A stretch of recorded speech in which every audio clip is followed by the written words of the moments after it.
May 1956, Cottonwood, Arizona, a mining town 50 miles north of Phoenix. The school board votes. 5 hands rise. Eleanor Hayes loses her job. The chairman reads the morals clause out loud. Divorced women cannot teach Arizona children. 14 years of teaching, gone in 3 minutes. Her 2 daughters watch from the doorway. In the back row, a man in a faded blue cavalry jacket sets his hat on his knee. Nobody recognizes him yet. Here is the story. The schoolhouse sits at the end of Main Street, its white paint peeling under a sun that doesn't forgive easily. A bell hangs crooked on the roof. An American flag droops on a wooden pole, waiting for wind that hasn't come yet. Inside, the air smells the way old schoolrooms always smell: chalk dust, pine floorboards, and the bitter edge of coffee that's been reheated one too many times. Outside on the porch, 2 girls wait with their hands locked together. Mary is 10, Ruth is 7. Neither one says a word. They've learned somehow that silence is sometimes the only thing a person has left to hold on to. Eleanor Hayes had walked into that one-room schoolhouse back in 1942. A young woman of 24 with chalk on her sleeves and a husband freshly shipped off to the Pacific. She wrote him a letter every single Sunday for 2 years straight, folded the same way, sealed with the same kiss of wax, sent off into a war that swallowed men whole and gave back strangers. Because that's what came home to her in 1945, not her husband. A stranger wearing his face. He drank through the nights. He vanished for weeks at a stretch. No warning, no explanation. By 1953, he was gone for good. Took the truck. Took what little savings sat in the coffee tin, and left nothing behind but a note on the kitchen table that Eleanor never once spoke about to another living soul. She didn't fall apart. She did what women like her have always done. She kept moving. She kept teaching. She kept her girls fed. Kept the small wooden house standing at the edge of town. Kept the mortgage paid a few dollars at a time out of a salary that barely cleared $60 a month. She patched her own roof when it leaked. She walked the same half-mile to school every morning, 6 days a week, in a blue cotton dress gone soft from washing, and a pair of brown shoes resold more times than anyone could count. The town watched all of this happen. The town knew everything, and the town said absolutely nothing, until the afternoon it decided silence wasn't enough anymore. The man holding the gavel that day was Walter Briggs, owner of the feed store and chairman of the school board for going on 12 years. He had 3 grown sons, not one of whom had ever sat behind a desk in Eleanor's classroom. They'd gone to school in Phoenix, where Briggs had moved them the moment he could afford it. Still, the man had shaken Eleanor's hand at 4 straight Christmas pageants. He had eaten her cornbread, by his own admission, at no fewer than 3 Veterans Day picnics. None of that mattered once he opened the page in front of him. He read from the Arizona teaching code in the flat, joyless voice of a man balancing a checkbook. Conduct unbecoming. Moral failure. A marriage broken meant a woman unfit to stand in front of children. The board moved to terminate her contract, effective that very hour. Briggs never lifted his eyes to meet hers as he called the vote. 5 hands went up. Not one came down on her side. Eleanor didn't cry. She didn't argue. She rose from her chair, smoothed the front of her dress with 2 steady hands, picked up her purse, and walked the length of that room past every man who had just voted her out of the only life she'd built for herself. At the door, she paused, just for a moment, and looked back at the rows of empty desks where children had sat for 14 years, learning their letters and their sums under her watch. Then she stepped outside, took her daughters by the hand, and walked home down Main Street with the sun still high and merciless overhead. She never noticed the man in the back row. Why would she? Nobody else had, either. He'd come to Cottonwood that morning, scouting Red Rock for a picture he was shooting. 6 months now on the road, dust in his boots, more horizon behind him than he could remember. 49 years old, a man who'd buried his own father and raised 5 children of his own, who'd stood on enough sets and in enough rooms to think he'd seen most of what people were capable of doing to one another. He hadn't expected to wander into a schoolhouse and watch a woman lose everything in under 3 minutes flat. He sat there long after the board filed out, hat still on his knee, watching chalk dust hang, and turned slow in a shaft of afternoon light, like even the room itself didn't know how to move on from what had just happened in it.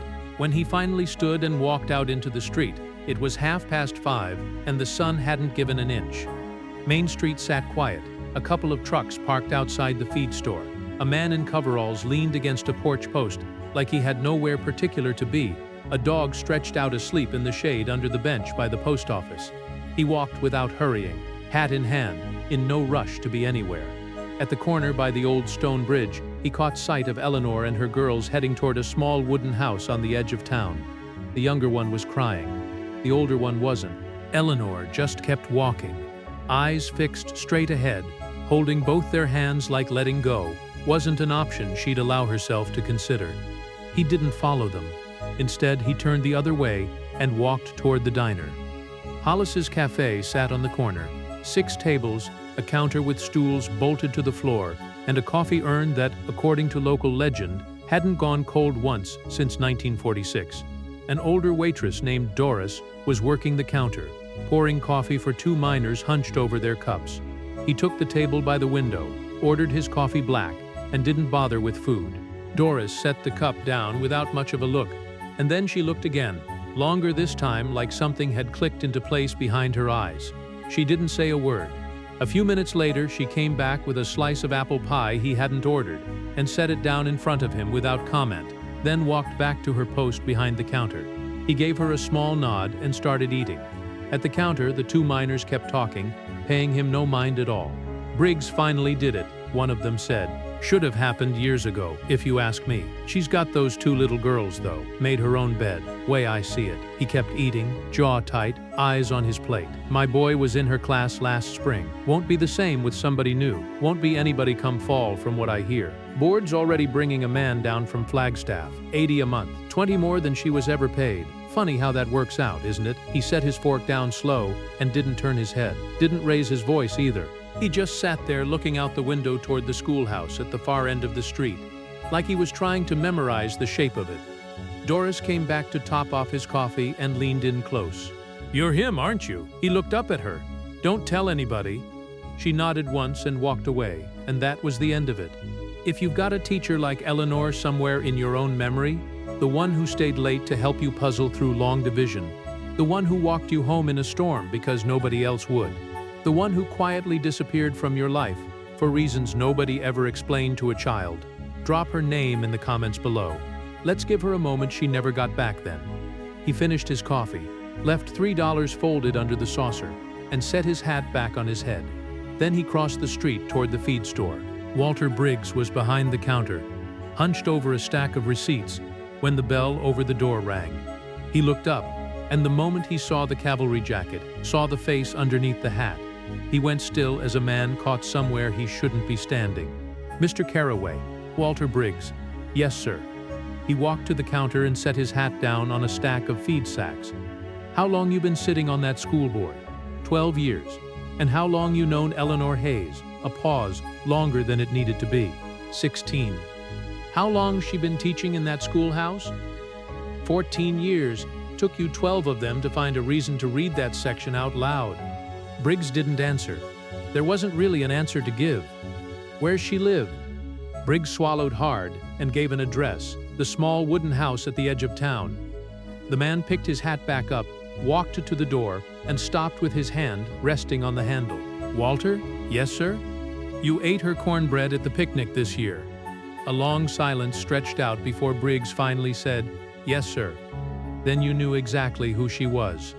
The bell rang again as the door swung shut behind him, and he didn't look back once. The house sat about half a mile past the schoolhouse, a white board fence, a hand pump rusting in the front yard, 2 cottonwood trees casting long shade across a dirt path. The smell of supper drifted out on the evening air, beans simmering, cornbread just starting to brown. He stopped at the gate, took his hat off, and walked up the porch steps. He knocked once. Eleanor opened the door. Mary stood just behind her shoulder. Ruth sat cross-legged on the kitchen floor, with a rag doll in her lap. At first, Eleanor didn't recognize the tall man standing in the dying light. And then she did. All at once, the way you recognize a name you've only ever seen printed on a movie marquee. She didn't invite him in. She didn't close the door on him either. She just stood there, waiting to see what he'd say. "Mrs. Hayes." "Yes? My name's John Carraway. I was at the meeting today." "I know who you are. "May I come in? Just for a minute." She studied him a long while before she finally stepped back and let him pass. The kitchen was small but spotless. A wood stove, a worn pine table, 4 mismatched chairs, a jar of wildflowers sitting on the windowsill catching the last of the light. Mary was helping with supper. Ruth wandered over with her doll to inspect the stranger more closely. He set his hat on the table but didn't sit down. "Mary, Ruth, would you two mind taking that doll out to the yard for a few minutes?" The girls looked to their mother first. Eleanor gave a single nod, and Mary led her sister out through the back door, leaving Eleanor standing alone by the stove. "Mr. Carraway, you don't owe me a single thing. I know that. I don't want anybody's pity. I know that too." He reached inside the cavalry jacket and pulled out a brown envelope, setting it down gently on the table between them. "What is that?" $2,000. She didn't move. She looked at the envelope, then back at him, like she was waiting for the catch. "I can't take that. It isn't for you." "Then who's it for?" "Mary, Ruth. The mortgage on this house, whichever one needs it first. Mr. Carraway, Mrs. Hayes." He held still, let the silence sit there a moment. Then he reached into his other pocket and pulled out a small leather notebook, flipping it open to a page and turning it toward her. A name was written there. Reginald Carmichael, State Superintendent of Public Instruction. Knew him during the war bond drives back in '43. "He's got a telephone in his house in Phoenix. I'm going to walk back to that diner and put a call through to him." "You don't know what you're getting yourself into." "Yes, ma'am. I believe I do. Has anyone ever walked into your life on its very worst day and set something down in front of you that you didn't know how to refuse? Has a stranger ever reached over and lifted something off your shoulders you'd long since stopped believing anyone could even see, let alone carry for you? That kind of moment doesn't just pass through a room, it rearranges it. It changes the weight of the air. It changes what tomorrow is allowed to look like. Eleanor still didn't cry.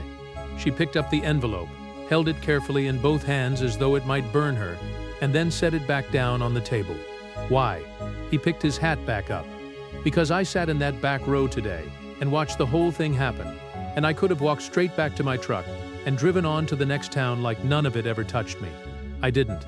He turned toward the door. "Mrs. Hayes."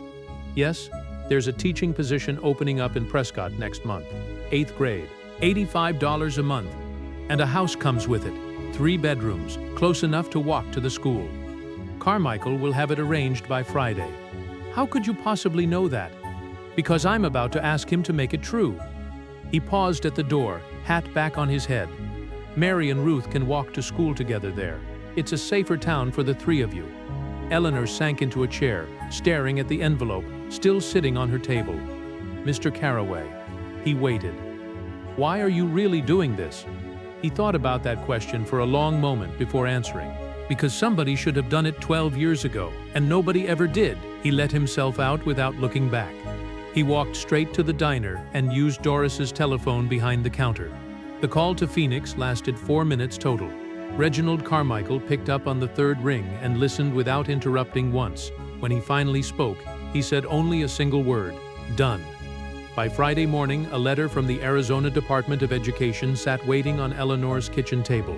By Sunday afternoon, she'd packed 2 trunks and a box holding her mother's old china. By Monday at noon, she and her daughters were on the road to Prescott, and Cottonwood never laid eyes on her again. 40 years passed. October 1996, the Arizona Teachers Hall of Fame, 2nd floor, downtown Phoenix. Inside a small glass display case sit 3 objects. A teaching certificate issued by the state in 1942. The signature faded to a pale blue, Eleanor R. Hayes. A black and white photograph dated May 1956, showing 31 children gathered in front of a 1-room schoolhouse, a slim woman in a cotton dress standing behind them on the porch, and a brown envelope, still sealed. The crease down its center exactly where it had been pressed 40 years before. The plaque beneath the case tells the rest. Eleanor Hayes taught in Prescott from June of 1956 until her retirement in May of 1978, 22 years of 8th grade arithmetic and Arizona history. She paid off her house outright in 1971, every dollar earned from her own salary. She put her older daughter through college at Arizona State and her younger daughter through nursing school down in Tucson. Mary Hayes went on to become principal of a junior high school in Flagstaff in 1989. Ruth Hayes served as a captain in the Air Force Nurse Corps during Vietnam, earning a Bronze Star and 3 commendations before coming home, marrying a pediatrician, and raising 4 children of her own.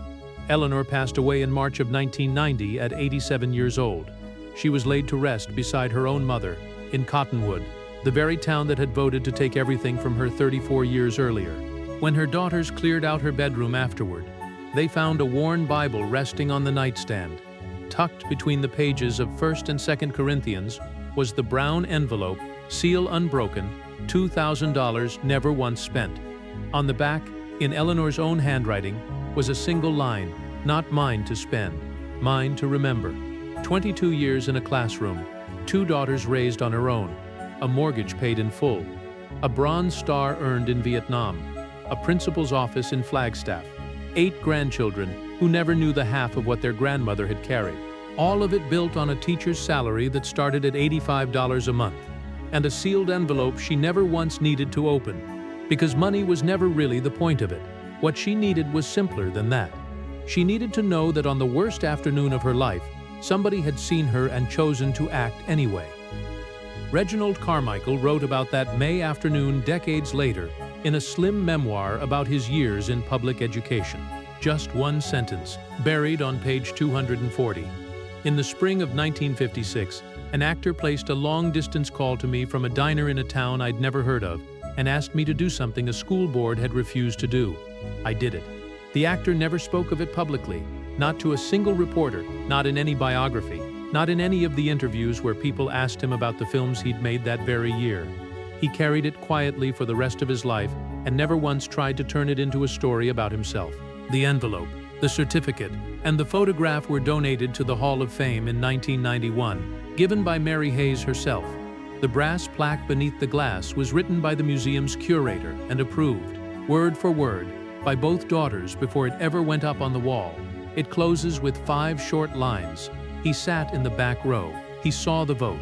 He could have walked away. He didn't. He sent a teacher home with her dignity still intact. If this story found its way to you today, do one small thing with it. Pass it along. Send it to a teacher who shaped you. Send it to someone who once stayed an extra hour after the bell rang, just to make sure you understood something nobody else had bothered to explain. And if you haven't already, go ahead and subscribe. There are more stories like this one waiting to be told, about the quiet moments nobody filmed and nobody applauded, where one person simply decided that doing the right thing was worth more than staying comfortable.